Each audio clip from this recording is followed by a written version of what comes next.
உங்களுக்கு ஸ்கூல் இருக்குல்ல, அதனால தான். யாரு? வணக்கம். வணக்கம். என்ன விஷயம்? வேளாங்கண்ணி மிஷன் ஹாஸ்பிட்டல்ல இருந்து வரேன். டொனேஷன் விஷயம்னா நீங்க அவர் ஆபீஸ்ல தான் பார்க்கணும்.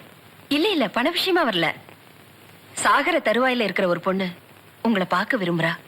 அவ பேரு பத்மா. எனக்கு பத்மானி யாரையும் தெரியாதே. தவிர மனசு சரியில்லை. இப்ப நான் வெளியில வரா மாதிரி இல்ல. அந்த பொண்ணு உங்ககிட்ட ஏதோ ஒரு முக்கியமான விஷயத்தை சொல்ல விரும்புறா. அது அவளோட கடைசி ஆசை. தயவு செய்து நீங்க என் கூட வரணும். உடனே கிளம்பணும்னு. சரி, நான் வரேன்.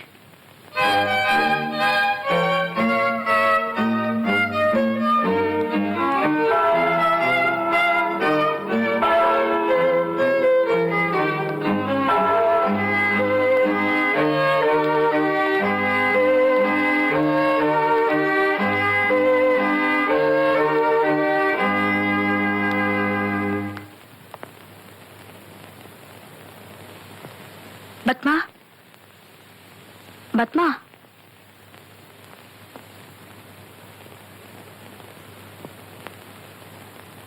நீங்க என்கிட்ட ஏதோ சொல்லணும்னு சொன்னீங்களா? I'm sorry. நீங்க யாருன்னு எனக்கு தெரியலையே. HSI ஹாஸ்பிட்டல்ல நர்ஸா இருந்தேன். உங்களுக்கு 2வது குழந்தை பிறந்தப்போ நான் தான் அட்டென்ட் பண்ணேன்.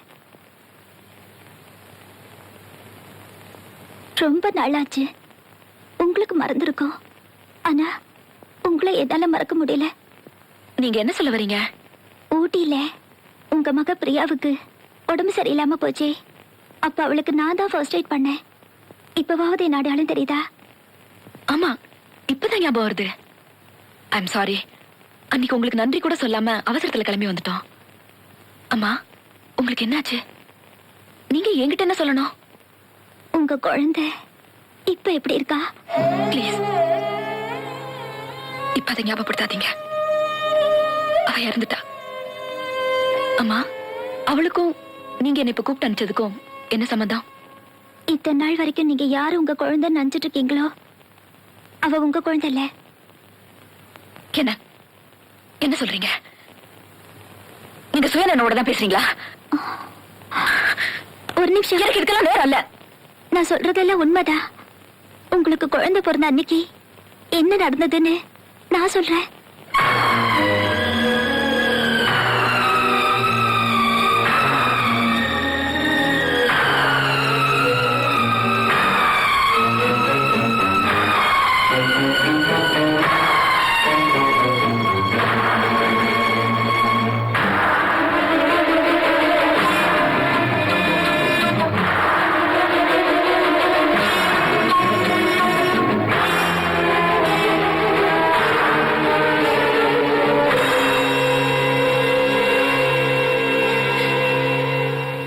வருஷமா சும்மா இருந்துட்டு இப்ப திடீர்னு இதெல்லாம் சொல்றீங்க?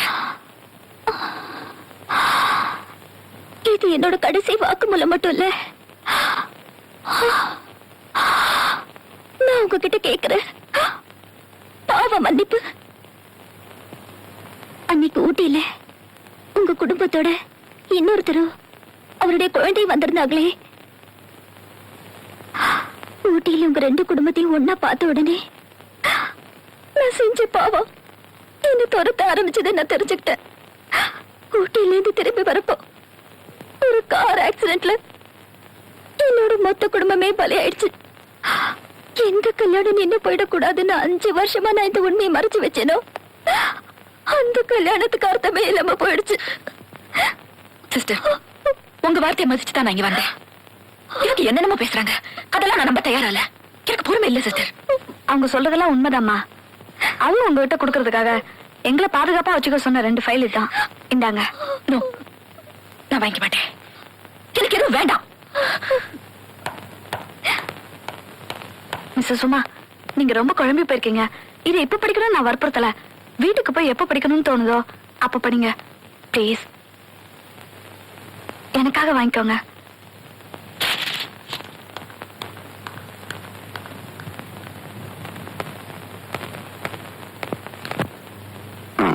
இந்த பேஜ்ல இருக்கு பாரு.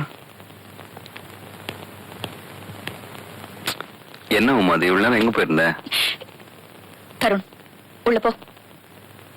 போ.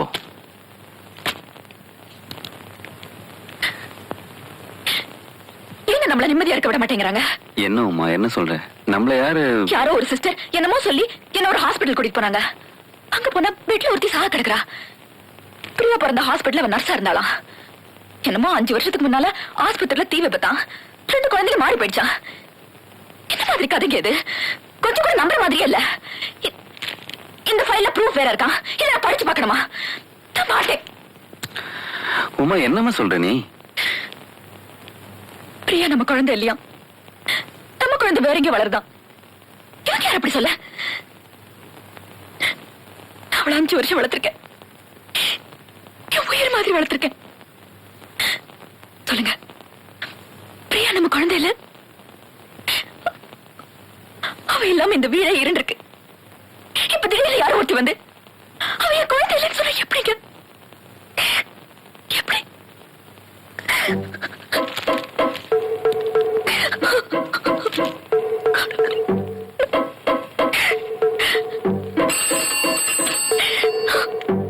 ஹலோ,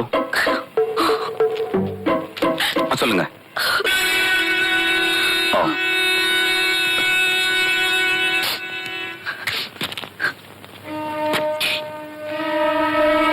உமா அந்த நர்ஸ் போய் சொல்லல. என்ன திடீர்னு? அந்த ஹாஸ்பிட்டல்ல இருந்து சிஸ்டர் ஃபோன் பண்ணாங்க. 5:30 மணிக்கெல்லாம் அந்த நர்ஸ் இறந்துட்டா. இறந்துட்டாங்களா? அப்படின்னா அவங்க சொன்னதெல்லாம் பொய் இல்ல. உமா அவங்களுக்கு பொய் சொல்லணும்னு அவசியம் இல்ல. நான் கடைசி வரைக்கும் அவங்களை நம்பவே இல்லைங்க. அவசரப்பட்டேன் இல்ல.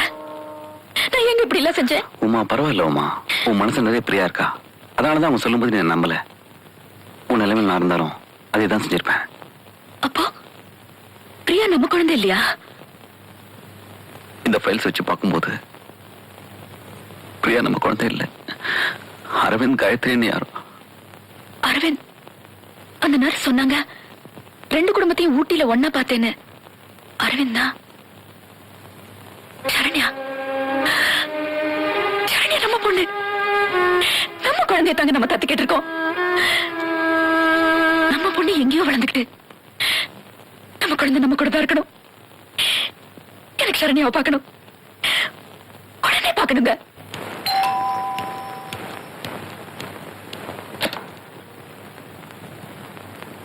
அரவிந்த பார்க்கணும். வாங்க.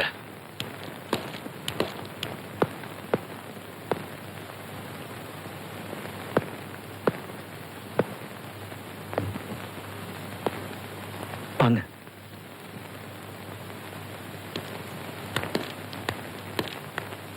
என்ன விஷயம்? உங்ககிட்ட ஒரு முக்கியமான விஷயம் பேசணும். ப்ளீஸ்.